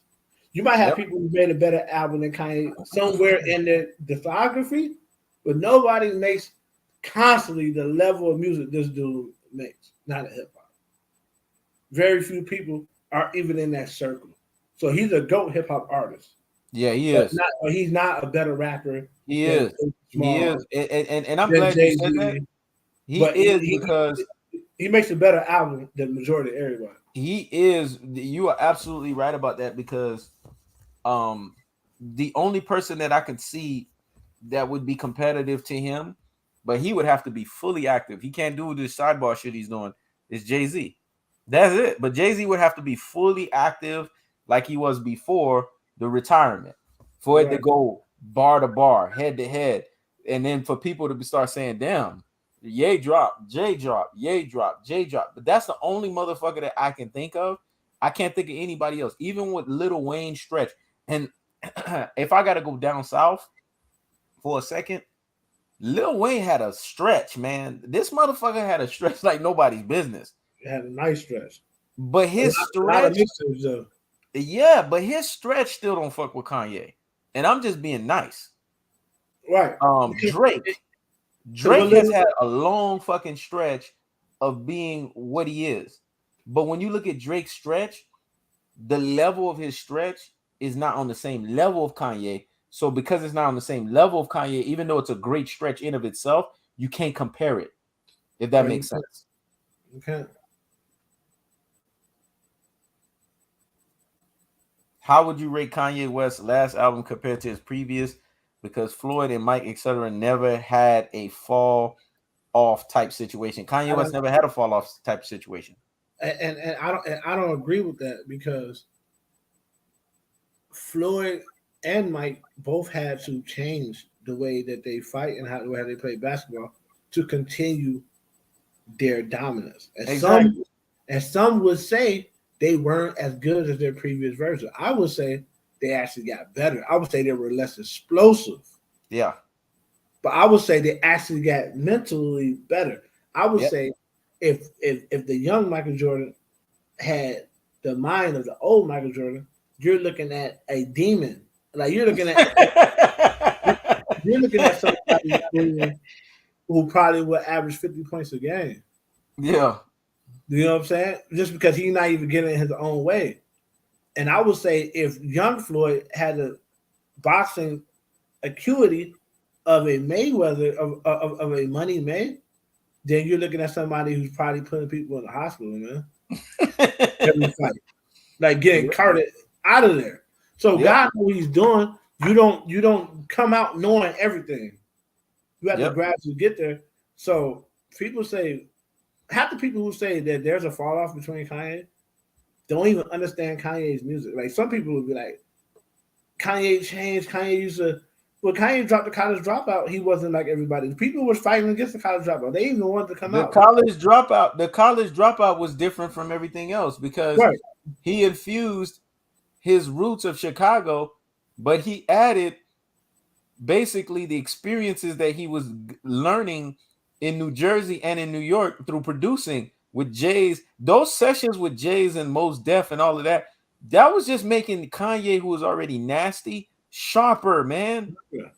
It was making him sharper to the point to where he was owning his skills. Why do you think Kanye went on a lot of concert tours with Mos Def?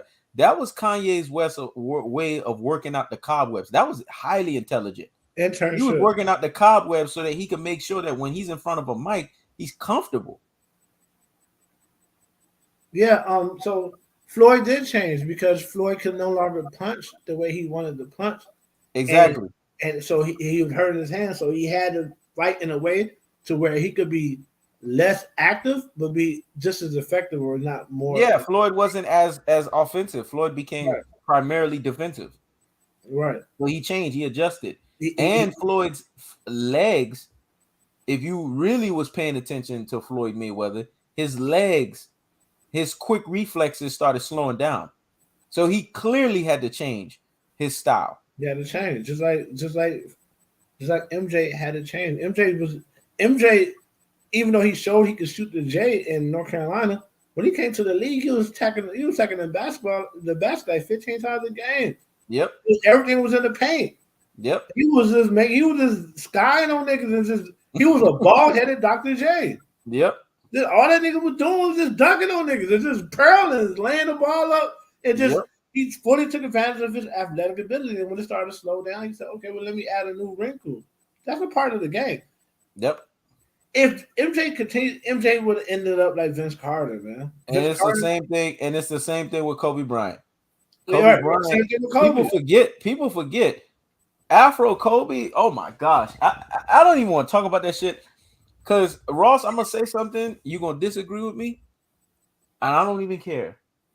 Afro Kobe's athleticism is so heavily underrated. Super That underrated. motherfucker's athleticism was off the fucking charts, man. Super underrated, man. He was That shit was off the the only fucking person he charts. wasn't more athletic than was Vince Carter in the Yes, league. And you know what I mean? That was it. Kobe was doing shit. I remember Kobe hit his head on the backboard, man. yes. Going up for a oop, down there knocked himself out. I remember Afro Kobe was so daring that Afro Kobe broke his shoulder dunking on Kevin Garnett. Yeah. People don't know that shit, dog. Kobe used to jump from one side of the rim. We ain't seen this shit since Jordan and Dr. J. Kobe used to jump from one side of the rim and dunk on the other side of the rim. One of the nastiest dunks Kobe Bryant did was when Kobe Bryant was defended by Latrell Sprewell, and he basically did a double pump, double spin from one side of the rim to the other and dunked it on him. Y'all motherfuckers don't understand the level of athleticism Kobe Bryant had, dog. And then that shit, when his athleticism went, he changed. He made his game become footwork all the way through his skills. Kobe always had the footwork and the skills, but he just went more in depth into it. He went more in depth into it, more in depth into it because he didn't have that athleticism to keep exploding. But here's the funny part about it. When Kobe was older, Kobe would give you flash moments of his athleticism. I remember he did a dunk over, you remember this guy named Josh, it was against the Atlanta Hawks. His name is Josh something, dog. Kobe did this fucking dunk over this motherfucker. Gosh, bro, that shit was nasty. And he got fouled. They didn't And he got fouled on that one. And then there was another dunk that Kobe Bryant did, if you remember, against the New Jersey Nets. It was against Gerald Wallace and the guy Chris Humphreys that Kim Kardashian was messing with. John Legend and his wife. John Legend and his wife was in the stands, and they saw when Kobe did the dunk. Everybody was like, "What the fuck?" He had a Afro moment in that dunk, man. There was an All-Star game. Older Kobe started utilizing his athleticism in the right way. So did Michael Jordan. They wasn't tackling the basket every play. They started tackling when it made sense. There was an All-Star game when Blake Griffin said, "I didn't know Kobe's athleticism was like that." That whole All-Star game, Kobe was yoking on people. You remember that All-Star game? He was just yoking. He was yoking on motherfuckers. Yeah, and this is how LeBron James, he even started making Dwayne Wade be like it. Dwayne Wade turned out to be a bitch. Yeah. The whole time Kobe was demonstrating in the All-Star game, they was like, man, everybody else is trying to have fun. Kobe the only one really playing. Why the fuck is Kobe? If that's the truth, why is Kobe the only one really playing? Exactly. As a professional basketball player, you should be ashamed to say that. Exactly. Very much ashamed. Only about Kobe get it because he's the one that only wants it. Yep. That's an excuse, man. Yep.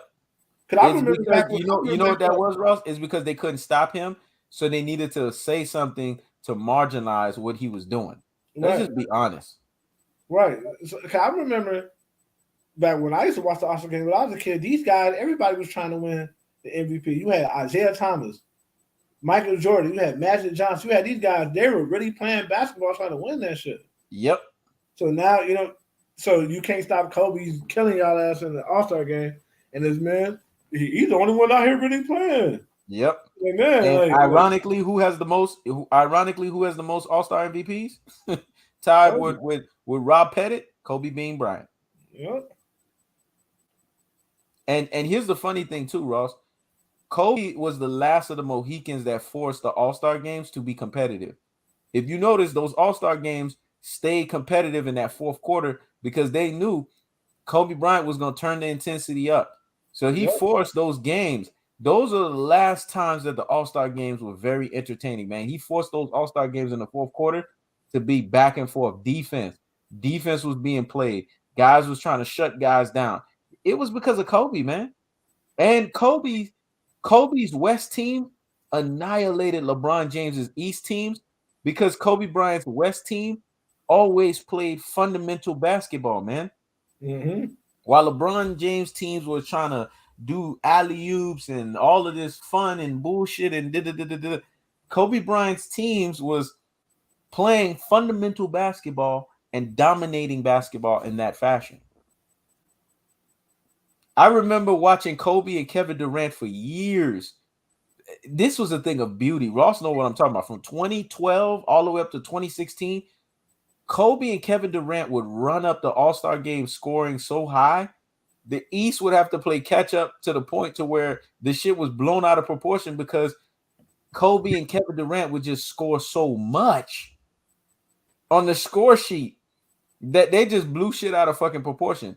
And Kobe used to love playing with Kevin Durant because Kobe knew when I'm down, this guy gonna be snipering you. And Kevin Durant knew when he was on the bench, Kobe would. I used to love those moments when those two had the West because LeBron, they had LeBron in a straight chokehold, though. That shit was beautiful, man.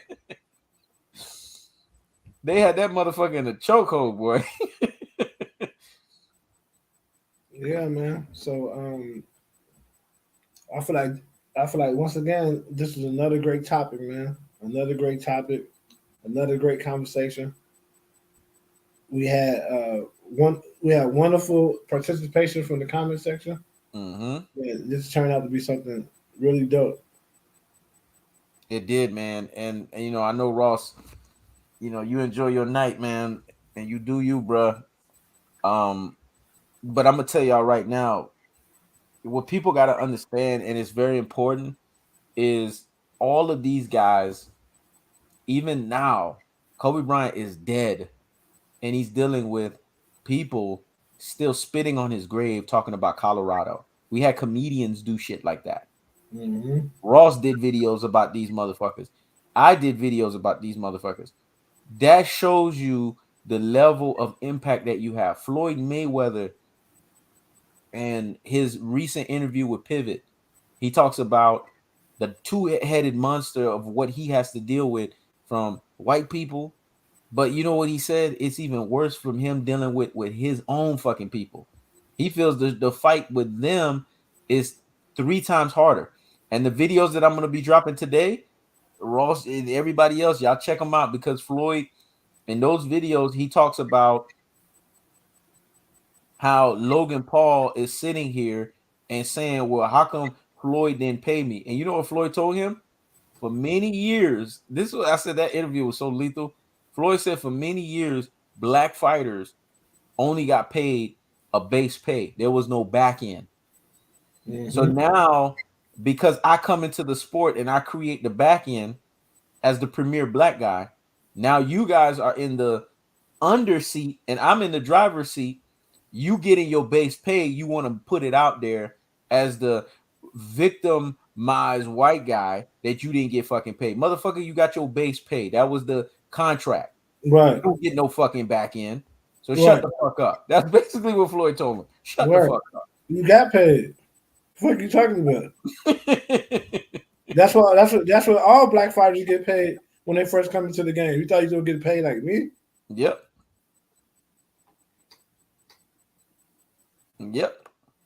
So I wanted to put that point out there. And that's in the next few videos, that's what y'all gonna see gonna be dropping these napalms because Floyd made it very clear. Now the shoe is on the other foot. We have a problem. For many years, when I was up under this Jewish guy and getting base pay, nobody was saying nothing. He still owes me money. I'm still suing him in court, and I haven't even collected a dime from him. But Right. your base pay, which you were supposed to as a YouTuber, that's what Floyd called him. As a YouTuber, I actually gave you the biggest payday of your life as a YouTuber, and then you got the nerve to say This going to show you how black people just believe anything white people say. Yep. Look at Ronald Finkley. He's easily controlled by the media. Yep. Floyd should have paid him. Floyd did pay him. Yep.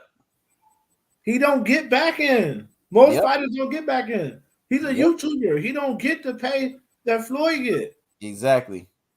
He got paid. He want the money Floyd got. Yep. Stop believing anything a white man say just because they white. If anybody else would have said that, you wouldn't have believed it. You would have used your Exactly. common sense and said, has Floyd ever fought anybody and they didn't get paid? Has Floyd Exactly. fought anybody and they didn't get paid? Yep. And we've never heard any boxer come out of their mouths. We've heard from every boxer is, man, Floyd gave us the biggest payday. He gave us the biggest payday, and those boxers didn't get back in fucking money. Yeah. So No. now a YouTuber He's not gets holding his $100 million. He don't have $100 million coming. exactly. He's a regular dude. He got his pay.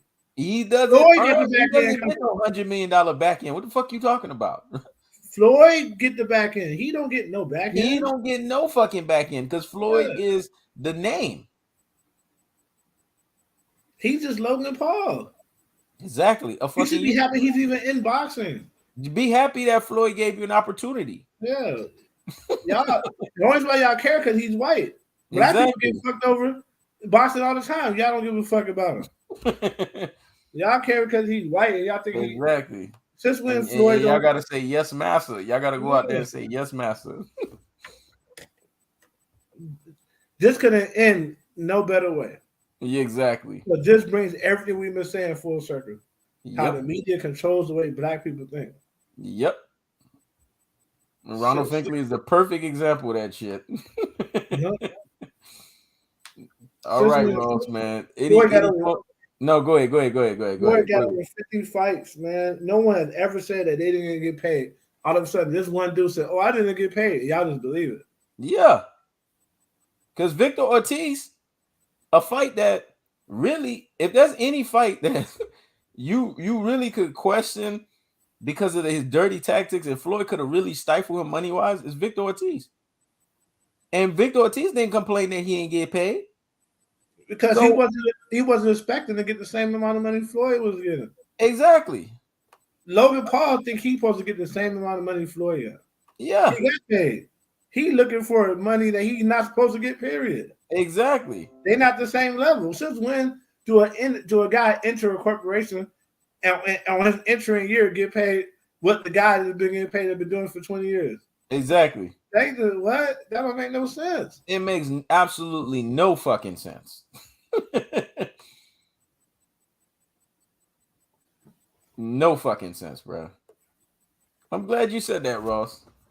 So, Ross, what's your closing thoughts, man? Because I feel like you still got a few inklings of you wanting to dig at fucking guys like Ronald Finkley that proved our fucking point that our people are lost in the fucking sauce. Now I'm done, man. It's tiresome, really. It's tiresome when you look at your people. You see how easily they're controlled. They just believe anything the media says. Exactly. Me personally, you'll be better off saying the opposite. If they say Floyd this, you'll be better off saying Floyd didn't do that. Yep. That's more close to the reality than you think it is. It's taking a media topic they got on a black man and running with it that's negative. You already behind the curve because half the shit don't even be news. Yep. So you got to question, why is this news and why is it always negative? Exactly. Man, Ross, you tore that shit up, boy. You brought the reality of that to the forefront and you told the truth on it. Man, listen, man, y'all know what to do. Hit the subscription buttons on both channels. He knows everything. Tomross TV Raw and Tomross TV. He has 2 channels, functioning channels. They're independent, one next to the other. Make sure you motherfuckers donate, man. We keep telling y'all, donate to motivate. Right. Our motherfuckers donate, then we'll be motivated to talk the shit that y'all talking. Because we're gonna keep talking the shit we talking. But you gotta donate so that we can be motivated. We gave you guys a great fucking live. And once again, we explain to you guys the conundrum that these guys are dealing with. This is one of many parts of us breaking this shit down, because clearly in the comment section, we realize that this is an ongoing conversation that we're going to continuously have, right? Because we see how brainwashed, brain warped, brain trapped, and basically it's like they came in, took your brain, threw it in the fucking dumpster, pissed all over the shit, R. Kelly style, and then put the shit right back in your head and told you need to function. That's exactly what the fuck they just did to you. We clearly see that. So we clearly are going to need to continue to talk about this. And Ross, salute to you for seeing the vision for this, because guess what? It wouldn't have created this if the vision wasn't there. That Right. motherfuckers right here would come with the ideologies and the mindsets to be ignorant as fuck to believe anything that is put in front of their eyes. Y'all be easy, man, and y'all have a great fucking Saturday, man. What you got? What you was gonna say, Ross? I said all I gotta say on it, man. I'm gonna let it be for now, man. Tomross TV. That's all I got. I don't want to ruin your flow, man. I know the flow you in right now. You need to go enjoy that flow. Yeah. Y'all be easy. Y'all have a great Saturday. We're gonna return this shit back to you guys at a time nearest and soonest to you guys. Stay up. Don't do anything we wouldn't fucking do. Stay out of fucking trouble and stop listening to all the bullshit and fuck shit and question shit. Start questioning shit. Maybe by questioning shit, you'll probably be able to start wondering what is and what fucking isn't. Y'all be easy. Y'all take care. Y'all have a great Saturday. Peace. Peace.